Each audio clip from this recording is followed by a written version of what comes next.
अच्छा जी, question number 2 पे आते हैं।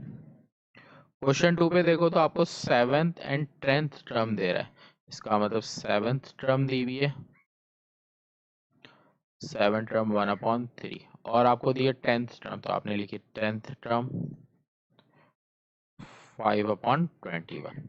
आगे आपको फाइंड करनी है 14th टर्म, रिक्वायर्ड है 14th टर्म और 20th टर्म। ये दो चीजें आपको रिक्वायर्ड है। अब देखो आप किस तरह करोगे इस सवाल को। आपके पास मैंने फॉर्मूला जो आपको बताया वो p टर्म, q टर्म और r टर्म का है। 1/x, 1/y, 1/z, 1 1 1। ये वैल्यूज पुट करते हैं। अब आपको जो दो वैल्यूज गिवन है 7 और 10, तो आपने यहाँ लिखा 7, यहाँ लिखा 10। आपको जो वैल्यू रिक्वायर्ड है वो 14 और 21 है ना, बारी बारी करेंगे। तो इस फॉर्मूले को दो दफा अप्लाई करेंगे, पहले 14 रख के सॉल्व करेंगे और फिर 20 रख के सॉल्व करेंगे।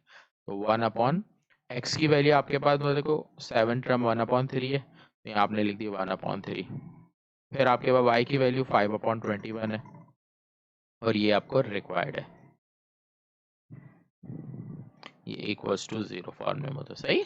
इसको सिंप्लीफाइड करेंगे तो ये हो जाएगा हमारे पास, पहले हम रेसिप्रोकल करते हैं। यहाँ पे जो सॉल्व हो रही है अपॉन की वैल्यू है ना, 7 10 14 अपनी जगह पे, ये 1 1/3 रेसिप्रोकल होगा 3/1 बचेगा। 5/21 है, रेसिप्रोकल हो गया 21/5 और ये 1/z 1 1 1। सही। तो सॉल्व इस तरह करेंगे, पहली वैल्यू लिखी, उसके बाद determinant 21/5 1 1/z 1। Second value sign change करेंगे तो -10, फिर उसके बाद 3 1 1/z और 1। फिर 14 है तो इसकी लाइन छोड़ देंगे तो +14, फिर 3 1 21/5 और 1। सही। इसको सिंप्लीफाइड कर लेते हैं। 7 क्रॉस मल्टीप्लाई करेंगे, 21/5 को 1 से मल्टीप्लाई करेंगे एज इट इज। 1 को 1/z से करोगे 1/z। यहाँ पर 3 को 1 से करेंगे 3 1 3, इसको 1 से करेंगे 1/z प्लस 14। 3 को 1 से किया, 1 को 21/5 से किया। सही। यहाँ पर 7 अंदर की वैल्यू तो सॉल्व नहीं हो रही क्योंकि z वाली है, तो हमने LCM ले रहे हैं, या चाहें तो LCM भी ले सकते हैं लेकिन वो कॉम्प्लिकेटेड हो जाएगा। 7 को मल्टीप्लाई करते हैं, 21 को 7 से मल्टीप्लाई कर देंगे, तो 21 मल्टीप्लाई बाय 7, तो 147। 147 डिवाइडेड बाय 5। 7 को z से करेंगे तो 7/z। यहाँ 10 को करेंगे 10 3 30, माइनस माइनस प्लस 10/z। यहाँ 14 की बारी, 14 को पहले 3 से मल्टीप्लाई करेंगे तो प्लस 14 3 56 होता है ना, 14 multiply by 3 42 minus plus minus minus 14 को मल्टीप्लाई करेंगे 21 से, 14 multiply by 21, sorry 14 multiply by 21, तो यार है 294। इसको साइड में कर देते हैं, 294/5। सही। अब हम क्या करेंगे, जो वैल्यू अप नंबर की है उनको एक तरफ ले लेते हैं और जो बगैर फ्रैक्ट मतलब z वाली है वो एक तरफ। तो 147/5 एक आ गई, उसके बाद 30 और -42 सॉल्व हो रहा है और ये अपॉन की है, तो -294/5। उसके बाद इन दोनों को सॉल्व कर रहा हूँ तो +12 आ रहा है। सही। फिर z वाली वैल्यू की बात करूँ, -7/z है और +10/z है। सही। तो अब इसको सॉल्व कर लेते हैं। पहले इन दोनों को, सारी वैल्यूज आप कैलकुलेटर में सॉल्व करोगे, मैं साइंटिफिक कैलकुलेटर में सॉल्व कर रहा हूँ, तो आपने भी साइंटिफिक कैलकुलेटर यूज करना है फ्रैक्शन की वैल्यू को सॉल्व करने के। 147 आपने लिखा 147/5, फिर -294/5 और फिर आगे लिखना है आपने +12। सही। तो ये आप सॉल्व कर रहे हो तो ये आ रहा है -87/5। 5। आखिर में प्लस, इन दोनों को सॉल्व करेंगे। ये वाले एलसीएम आप कैलकुलेटर में नहीं करोगे, मैन्युअली करोगे। सही, नीचे का एलसीएम सेम तो नीचे भी सेम और ऊपर भी सेम। ये माइनस में वैल्यू है, वहां ले जाके आप प्लस में ले जाओगे इसको, और 10 माइनस 7 करोगे तो आपका 3/z इज इक्वल टू 87/5। आपको z निकालना है, पहले तो रेसिप्रोकल करेंगे। z/3 is equal to 87 divided by 5। आपको z निकालना है, तो आंसर होगा z is equal to 87 multiply by 3/5। ये 3 यहाँ पर आ गया, तो z की वैल्यू आ जाएगी 87 को आपने मल्टीप्लाई कर देना है 3 से। 87 को 3 से मल्टीप्लाई करें 261/5। ये आपका आंसर आ गया पहला। ये z आपका क्या कहलाएगा, जो आपने टर्म निकालनी थी, तो आपने टर्म निकालनी थी 14 टर्म, तो 14 टर्म को लिख सकते हैं a14 इज इक्वल टू 261/5। सही। अच्छा, लास्ट के स्टेप में मैंने थोड़ी सी यहाँ एक मिस्टेक कर दी। क्या कि यहाँ पर हमने रेसिप्रोकल दोनों साइड पे करना होता है, मैंने एक साइड पे रेसिप्रोकल किया, दूसरी साइड पे नहीं किया। तो यहाँ से मैं अपने स्टेप को करेक्ट कर लेता हूँ।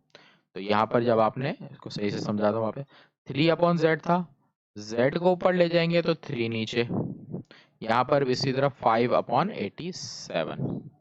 सही। इक्वल्स टू में सामने नंबर की कटिंग हो सकती है, तो 3 की और इसकी कटिंग करें तो ये 29 पे कटता है।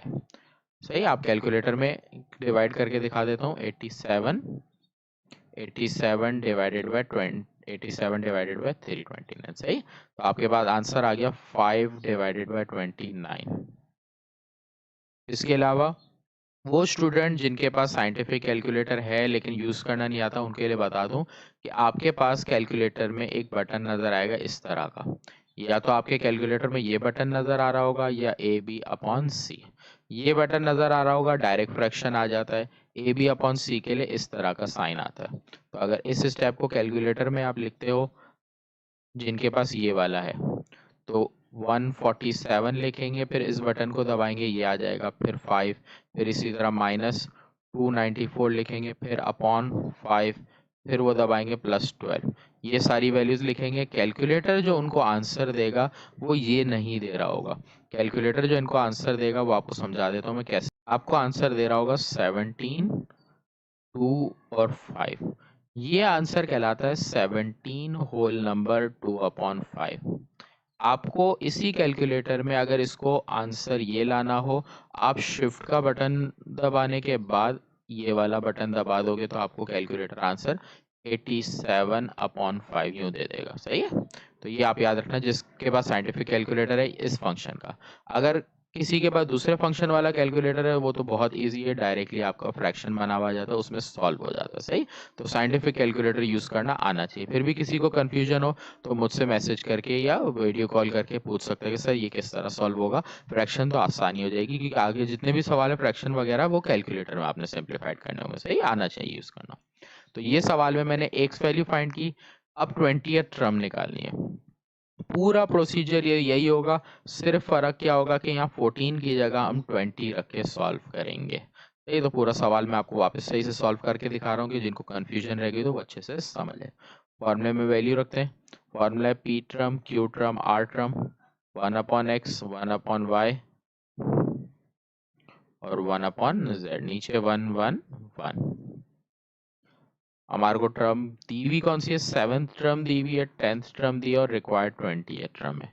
यहाँ पर वैल्यू इस स्टेप से अगर मैं ले लूँ तो 3 व 21/5 और जो वैल्यू रिक्वायर्ड है वो 1/z रह जाएगी। सही, अब इसका डिटरमिनेंट निकालेंगे। तो फर्स्ट वैल्यू, उसके बाद determinant, second value sign change करेंगे, फिर determinant, third value as it is. Value रखेंगे 21/5 1, 1/z 1, 10 लिखा है तो 3 1 और 1/z 1, 20 लिखा है तो 3 1, 21/5 और 1। सही, क्रॉस मल्टीप्लाई करेंगे, 21/5 को 1 से करेंगे एज इट इज, 1 को इससे करेंगे 1/z, 3 को 1 से करेंगे 3 1 जा 3, 1 को इससे करेंगे 1/z। 3 1 ज़ा 3, इसको 1 से करेंगे तो 21/5। अंदर सॉल्व नहीं हो रहा, वही मल्टीप्लाई करेंगे। 147/5 माइनस 7/z, यहाँ पर 10 3 ज़ा 30, माइनस माइनस प्लस 1/z। 20 को 3 से मल्टीप्लाई करेंगे 60, 20 को इससे मल्टीप्लाई करेंगे और ये डिवाइड भी हो रहा है। अगर यहाँ पर इस सवाल में देखें तो जब आप 20 को मल्टीप्लाई करते हो 21/5, जिनके पास ये कैलकुलेटर है, ये दूसरा कैलकुलेटर, आप पहली कैलकुलेटर में लिखोगे ना, आपको कैलकुलेटर आंसर देगा 84। ठीक है, 5 और 20 कट जाता है, 5 4 ज़ा 20, 4 को 21 से, तो कैलकुलेटर ये आंसर आपको डायरेक्ट दे देगा 84। सही। अब आपने इसको सॉल्व करना है। यहाँ पर जो फ्रैक्शन की वैल्यू है उसको एज इट इज लिखा 147/5। बाकी देखो बगैर फ्रैक्शन की ये तीन वैल्यूज, इन तीन को आपने कैलकुलेटर में सिंपली सॉल्व कर देना है। -30 + 60 - 84, ये आ रहा है माइनस का 54। z वाली वैल्यू है -7/z और +1 10/z। एलसीएम ले लेंगे दोनों तरफ, यहाँ पर अब 147 है, 147/5, फिर आगे आप लिखोगे -54, तो ये आंसर आ रहा है 123/5। यहाँ पर आप लिख लोगे -123/5। यहाँ पर अगर सॉल्व करो तो यहाँ एलसीएम लेंगे, जैसे मैंने पीछे बताया, नीचे की वैल्यू सेम तो नीचे भी सेम और ऊपर भी सेम, तो ये आ जाएगा 123/5 एज इट इज। ये वाली वैल्यू माइनस में दूसरी तरफ ले जाओ, बस प्लस में लेना है। 123/5 दूसरी तरफ चली गई। इन दोनों को सॉल्व करें तो 3/z, रेसिप्रोकल करेंगे तो z/3, 5/123। 123 3 के टेबल में आता है, तो 123 डिवाइडेड बाय 3 कर रहे हैं, 41 आ रहा है, तो z का आंसर हो गया ये 41 पे कट गया, तो 5/41। इसका मतलब जो 20th टर्म निकालनी थी वो आपकी आ गई 5/41। ये आंसर है। सही। तो आपको सवाल में दो चीजें पूछी थी रिजल्ट में, आपको एक पूछी थी 14 टर्म जो आपने निकाली 5/29, और एक 20th टर्म पूछी थी जो आपने निकाली 5/41। सही है। तो सवाल ये लेंथी जरूर है लेकिन मुश्किल नहीं है अगर आप प्रैक्टिस कर लो तो। बिल्कुल इसी तरह क्वेश्चन नंबर 4 है। अगर आप देखो तो आपको सवाल में दे रहा है फर्स्ट टर्म दे रहा है, फिफ्थ टर्म दे रहा है और 9th टर्म पूछ रहा है। सही। पहले मैं लाइन से ही कराऊंगा क्वेश्चन 3, उसके बाद क्वेश्चन 4। सही है। सारे तकरीबन मिलते जुलते फॉर्मूला सेम ही है सब में। सही है।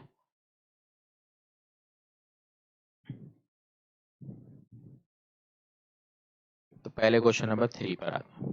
थोड़ा सा अलग है क्वेश्चन 3 पिछले से। If the sum of first and six term, यहाँ पर बता रहा है कि फर्स्ट और six term, first term A होती है, सिक्स टर्म A6 होती है, इन दोनों को ऐड करके आ रहा है 31/116। Find the harmonic progression if first term is, और आगे बता भी रहा है फर्स्ट टर्म है 1/4। तो आप पहले ये करोगे, ऊपर वैल्यू पुट करोगे, एक ही जगह 1/4 is plus A6 is equal to 31/116, plus में वैल्यू वहां जाके माइनस हो जाएगी, 31/116 माइनस 1/4। आप कैलकुलेटर में एलसीएम लोगे इसका तो आपके पास आंसर आ रहा होगा 31/116, आगे आप लिख दोगे -1/4, तो ये आ रहा है 1/58। तो अब आपके पास सवाल का सिनेरियो ये हो गया कि A6 पता है, A का मतलब A1 आपका होता है। सही है। आपको सवाल में बोल रहा है find the harmonic sequence. Harmonic sequence अगर निकालनी है इसका मतलब आपको सबसे पहले तो सेकंड टर्म पता होनी चाहिए, आपको A टू सेकंड टर्म मालूम होनी चाहिए। इस सवाल को मैं एक अलग मेथड से भी करके दिखा देता हूँ आप लोग को और अच्छा लगे। जो आप पिछले वाले मेथड से करना चाहो तो उसमें आप क्या करोगे, P8 term, Q8 term, R term, जैसे अगर पिछले मेथड से करो तो P Q R टर्म होती है 1/x, 1/y, 1/z, 1 1 1 लिखोगे।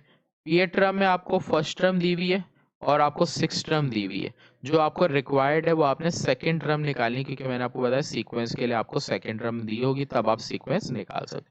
यहाँ पर आप वैल्यू रखोगे x, मतलब फर्स्ट टर्म की वैल्यू 1/4 है, सिक्स टर्म की वैल्यू 1/56 है और सेकेंड टर्म आपने फाइंड करनी है 1/z। 1 1 1 इससे सिंप्लीफाइड करेंगे तो हमारे पास z का आंसर आ जाएगा। सही है। इसके अलावा एक और मेथड जो है उसका, मैं आपको दोनों मेथड से सॉल्व करा देता हूँ। चलो तो 1, फिर यहाँ पर पहले रेसिप्रोकल कर लेते हैं, तो ये आपके पास हो जाएगा 1, ये 1/4 है तो ये 4 बचेगा, यहाँ 1 6, यहाँ पर 1/56 है, रेसिप्रोकल हो गया 56 बचेगा। 2 1/z 1 लिखा, उसके बाद डिटर्मिनेंट, फिर साइन चेंज करेंगे -6, फिर डिटर्मिनेंट +2, फिर डिटर्मिनेंट इक्वल्स टू 0। ये वैल्यूज रखेंगे तो यहाँ पर आ जाएगी 1 की रो और कॉलम छोड़ेंगे तो 56 1 1/z 1, -6 है तो 4 1, फिर उसके बाद 1/z 1, यहाँ पर 4 1 56 और 1, cross multiply 56 1 56, z 1 1/z, 4 1 4 1/z, यहाँ पर 4 1 4 56 1 56 है। यहाँ मल्टीप्लाई करेंगे 56 1 56, 1/z, 6 4 24, minus minus plus 6/z, 2 4 8, 56 को आप मल्टीप्लाई करोगे 2 से तो ये 112 आ जाएगा। सही।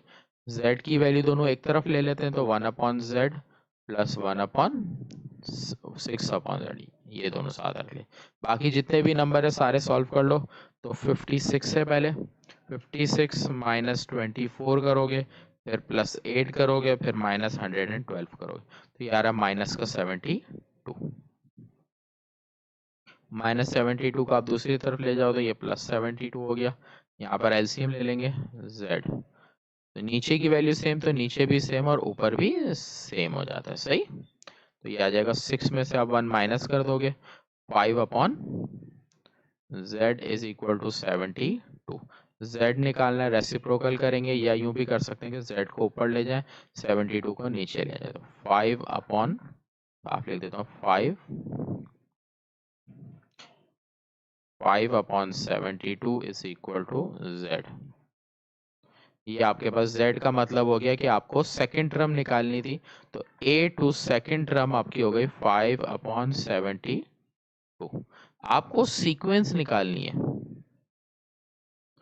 सीक्वेंस हमारी जो ज्योमेट्रिक सीरीज होती है ना, वो होती है 1/a1, 1/a2, 1/a3। इसको सिमेट्रिक सीरीज तरह भी लिख सकते हैं, दूसरी भी एक और तरीका। सही है। तो आपके पास फर्स्ट वैल्यू जो आपके पास है, इसको सिंपल ही लिख दो, सिमेट्रिक सीरीज में सिंपल करो, ज्यादा कॉम्प्लिकेटेड ना करो। आपको फर्स्ट वैल्यू पता है 1/4 है, सेकंड वैल्यू क्या है 5/72 है। सही। इसी तरह आप निकाल सकते हो। आगे की सीक्वेंस आप लोग लिखने की जरूरत नहीं, और आगे की सीक्वेंस इसमें वैसे बनती है b से बनती है, a माइनस बी। आप इन दोनों टर्म को माइनस करोगे, जो आंसर आएगा वो तीसरा लिखते जाओगे और इस तरह आप करते जाओगे। सही। तो अगर मैं आपको करके दिखा दूं तो यहाँ पर दोनों टर्म को माइनस कर देते हैं, 5/72 माइनस 1/4, इसका मतलब आ रहा है -23/72। तो अगली जो टर्म आएगी वो आएगी। अच्छा, इसको करने से पहले एक छोटी सी मिस्टेक मुझे नजर आई अपनी। यहाँ पर मैंने एलसीएम लिया तो 58 था, मैंने 56 लिख दिया था, तो ये हर जगह हो जाएगा 58। 58 कोई ज्यादा डिफरेंस नहीं, सिर्फ 74 की जगह 72 आ रहा है, 74 आना चाहिए था बुक में आंसर, ये 56 आ जाएगा हर जगह, 56 की जगह 58। 58 हो गया, यहाँ पर भी 58 आएगा। जब 58 को 2 से मल्टीप्लाई करेंगे तो ये 116 आएगा। सही। तो यहाँ पर 74 आएगा, 74, यहाँ पर भी 74।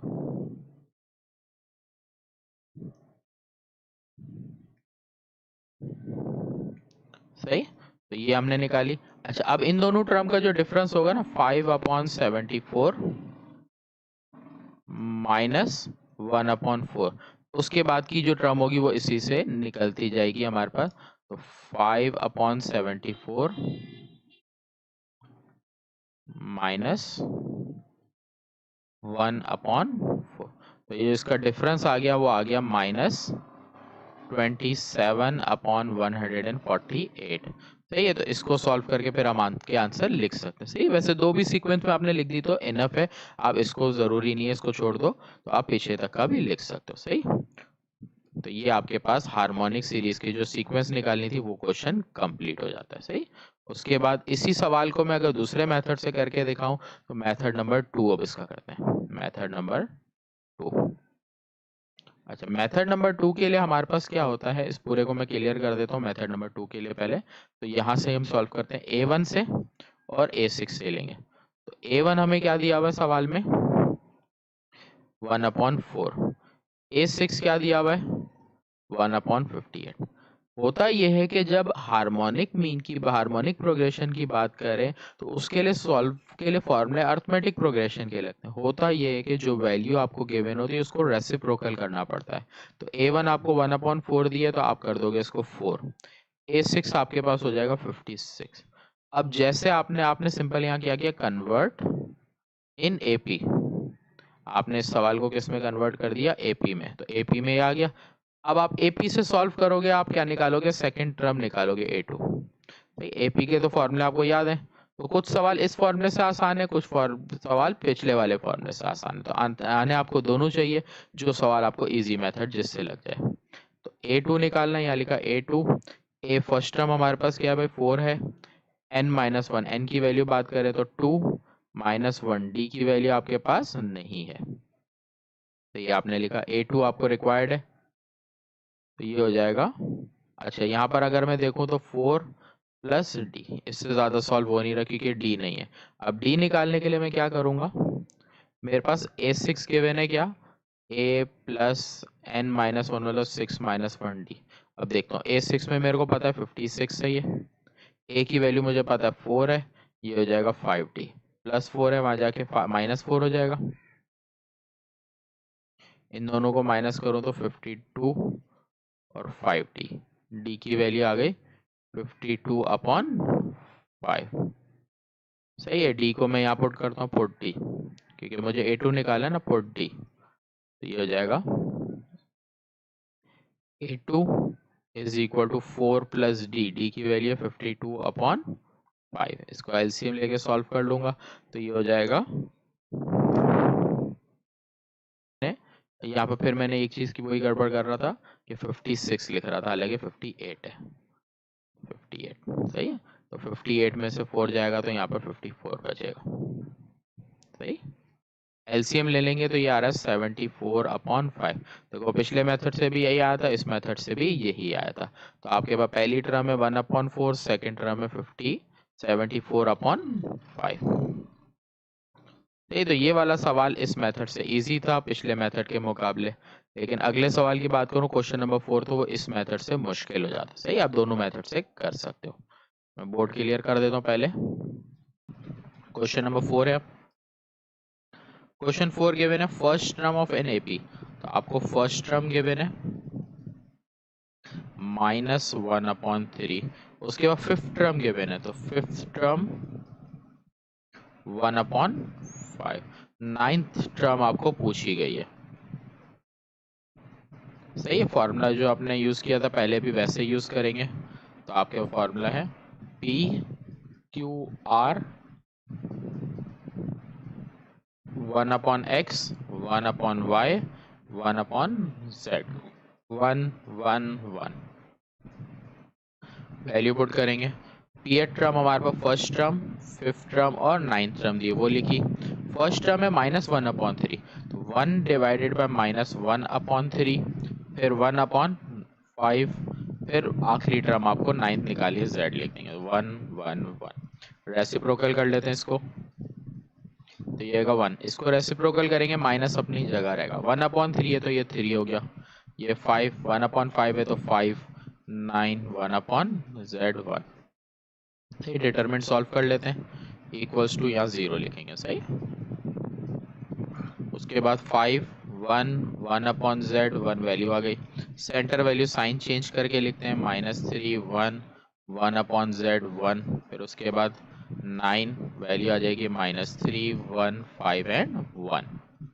सिंप्लीफाइड करेंगे इसको, 5 1 5 1 को मल्टीप्लाई करेंगे 1 अपॉन जेड से, यहाँ पर -3, इसको मल्टीप्लाई करेंगे 1 अपॉन जेड प्लस 9, -3 1 जा 3, 5 1 जा 5। सही, ये अब हो जाएगा हमारे पास। 1 से मल्टीप्लाई करेंगे एज इट इज रहेगा 5, 1 से इसको भी मल्टीप्लाई करेंगे सेम, माइनस माइनस प्लस 5 3 जा 15, minus minus plus 1 upon Z, फिर प्लस, अंदर सॉल्व हो रहा है, पहले सॉल्व कर सकते हो, मल्टीप्लाई भी कर सकते हैं, आपको जैसे इजी लगे। तो ये आ रहा है -8, तो ये हमारे पास सॉल्व हो रहा है। 5 + 15 20, ये दोनों सॉल्व हो रहे हैं, plus minus minus, 8 9 72, -1 upon Z, और यहाँ पर मैं एक चीज भूल गया, 5 को इससे भी मल्टीप्लाई करेंगे तो यहाँ 5 अपॉन जेड, -1 अपॉन जेड बच गया, और ये 5 अपॉन जेड प्लस का आ गया, इक्वल्स टू 0।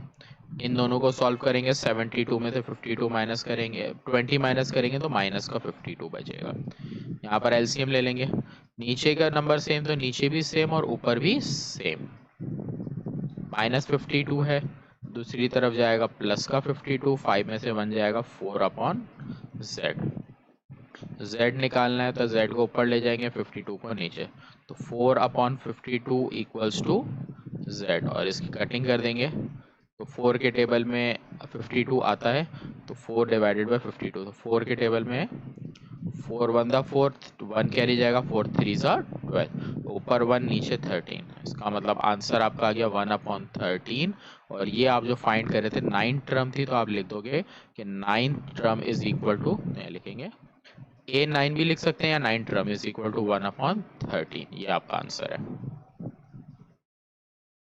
सही, नेक्स्ट क्वेश्चन लास्ट जाते हैं, बहुत इंपॉर्टेंट सवालों में से एक है, और कंडीशन वाले सवाल में है। सही है, सवाल बोल रहा है इफ पी टर्म इज, तो आपको सवाल में बोल रहा है पी टर्म क्यू है, आगे बता रहा है क्यू टर्म जो है वो आपकी पी है, आपको पी प्लस क्यू टर्म निकालनी है, मतलब आपको बोल रहा है प्रूव करो कि P प्लस क्यू टर्म जो है आपकी वो PQ divided by P plus Q आनी चाहिए। सही, तो ये चीज जब आपको प्रूव करनी है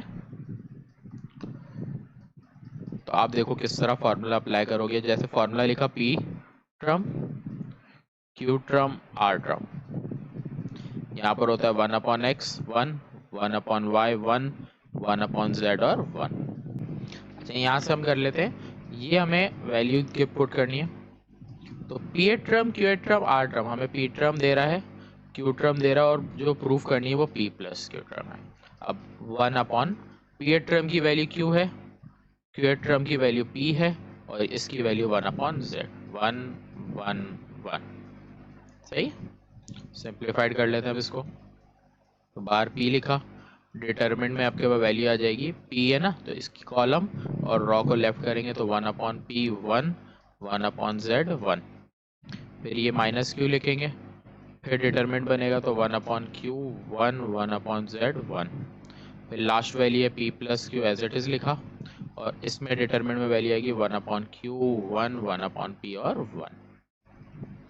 एलसीएम लेंगे हर जगह, ये सिंप्लीफिकेशन करते हैं, क्रॉस मल्टीप्लाई करेंगे, 1 अपॉन पी 1 से मल्टीप्लाई होगा, 1 अपॉन जेड इससे मल्टीप्लाई हो जाएगा, यहाँ पर 1 अपॉन क्यू 1 से मल्टीप्लाई हुआ, और 1 मल्टीप्लाई होगा 1 अपॉन जेड से, फिर P प्लस Q, और इनको मल्टीप्लाई करेंगे क्रॉस, तो 1 अपॉन Q को 1 से करेंगे, 1 को 1 अपॉन P से करेंगे, बीच में माइनस। सही है, अब यहाँ पर पहले ब्रैकेट्स ओपन कर लेते हैं, क्योंकि Z हमें मालूम करना है, तो Z को हम अंदर कॉम्प्लिकेटेड नहीं करेंगे, तो P को जब इससे मल्टीप्लाई करेंगे हो जाएगा P upon P minus P upon Z, यहाँ पर Q upon Q minus minus plus Q upon Z, यहाँ पर P प्लस Q, यहाँ पर अंदर Z नहीं है इसलिए यहाँ पर LCM ले लेंगे, तो जब नीचे की वैल्यू को करेंगे तो PQ, P को 1 से करेंगे P1 सा P, Q1 सा Q। सही है, यहाँ पर P से P कैंसिल, Q से Q कैंसिल, यहाँ बचा 1 माइनस P अपॉन Z, फिर -1 प्लस Q अपॉन Z, यहाँ पर अगर मैं देखूँ तो फॉर्मूला अप्लाई हो रहा है, लेकिन यहाँ पर हम फॉर्मूला अप्लाई नहीं करेंगे क्योंकि हमें जो वैल्यू फाइंड करनी है उसके लिए हम इसको कॉम्प्लिकेटेड नहीं करेंगे, क्योंकि जो हमें वैल्यू प्रूफ करनी है उसमें p plus Q upon P Q तो लाना है, p माइनस क्यू का कुछ सॉल्व करके कट करना होगा जो हो रहा होगा। देखो आगे कैसे, 1 से 1 भी कैंसिल हो गया, यहाँ पर बचा minus P upon Z plus Q upon Z. यहाँ पर एज इट इज रखेंगे p plus Q, p minus Q upon P Q. LCM ले लेंगे इस तरफ, नीचे की वैल्यू सेम तो नीचे भी सेम और ऊपर भी सेम, तो minus p plus Q, p plus Q, p minus Q. ये पूरी वैल्यू आप प्लस में अगर मान ले जाऊं तो पूरी वैल्यू माइनस में होगी, तो मैं यूं लिख सकता हूं equals to minus p upon Q. अब यहाँ से पहले मैं माइनस कॉमन लूंगा, डायरेक्ट कटिंग नहीं कर सकता, माइनस कॉमन लिया, अंदर बचा p माइनस क्यू, क्योंकि रूल आपको याद होना चाहिए जब माइनस कॉमन लेते हैं साइन चेंज होती है। यहाँ पर है minus p plus Q divided by P Q. अब देखो सामने माइनस से माइनस भी कैंसिल, p प्लस क्यू से p माइनस क्यू से p माइनस क्यू कैंसिल। आपके पास बचा 1 upon Z p plus Q divided by P Q. z निकालना है तो z ऊपर रखते थे, P Q divided by P plus Q. तो ये आपके पास आंसर भी यही आया और लाना भी यही था, तो आपका ये हो गया, प्रूव्ड हो गया कि p प्लस क्यू टर्म की वैल्यू जो है वो आपके पास क्या आई है, P Q divided by P plus Q. सही है, ये आपका आंसर प्रूव्ड हुआ। सही, तो ये इस मेथड से इजी है, दूसरे मेथड से बहुत ज़्यादा डिफिकल्ट और बहुत ज़्यादा बड़ा भी है। सही, तो यहाँ आगे कंप्लीट हो गया एक्सरसाइज 4.8। इंशाल्लाह नेक्स्ट वीडियो में 4.9 के साथ हाजिर होंगे।